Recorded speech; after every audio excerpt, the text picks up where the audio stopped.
Welcome back to Midday. We begin the show with Leah Card from Fulton and Company, where we are discussing powers of attorney. So thanks for being here, Leah. Thanks for having me. First of all, I'm going to ask you straight out, what is power of attorney? What does that actually mean, that term? We've all heard it, but some people may not actually know what it is. True, and it's a really important thing to be aware of. Yeah. So the power of attorney is the legal document where you give legal authority to somebody else to act on your behalf. Okay. Without that, no one can sign your name on any legal or financial documents. So in your case, for example, you would likely appoint your husband as your power of attorney. Right. And that would give him the ability to do things for you like paying your bills, filing your tax returns, selling your house if he needed to, reinsuring your car.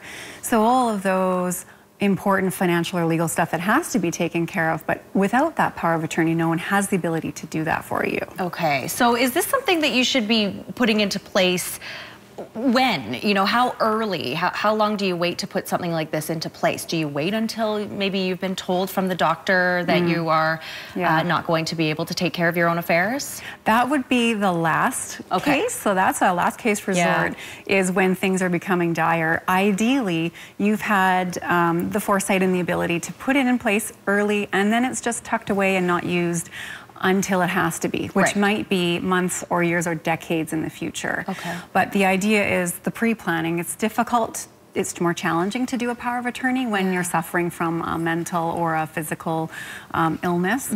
So ideally it's done early. Okay, so you mentioned, you know, if you're using me as an example and you say that my husband would likely be my power of attorney, is that an automatic thing, or is a spouse not automatically a power of attorney? Do you actually have to appoint them? That's true, good point, and that's a really common misperception.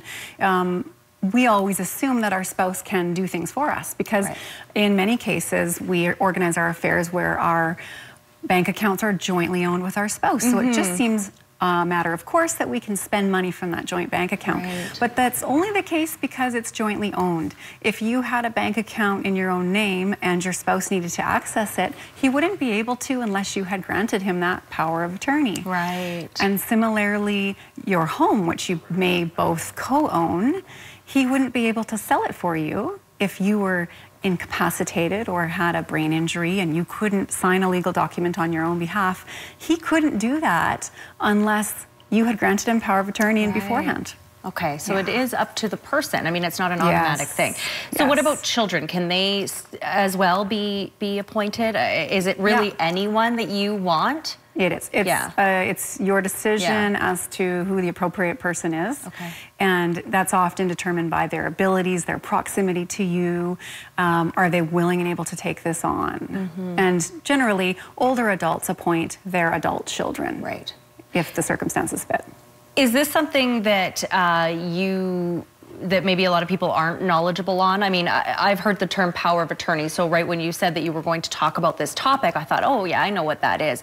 But as I was reading through some of the information you sent over, a lot of stuff I wasn't aware of, I wasn't familiar with. So is that what you run into? We do, We like to make sure that we're talking with our clients about the nuances that aren't always discussed. So one of those things might be compensation for your power of attorney. And so the person you choose, should they be able to be paid for their role?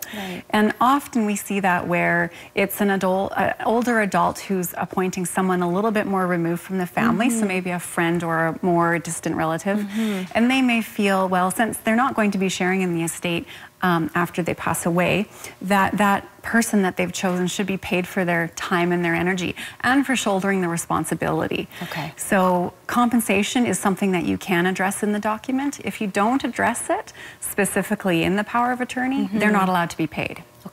Wonderful. Thanks, Leah. That's our time with you today. But for more information, you can visit Fulton and Company's website. Give them a call if you'd like to talk to Leah or any of the other team there. Thanks for being here. Thank you. Stay with us on Midday. We're back after a break.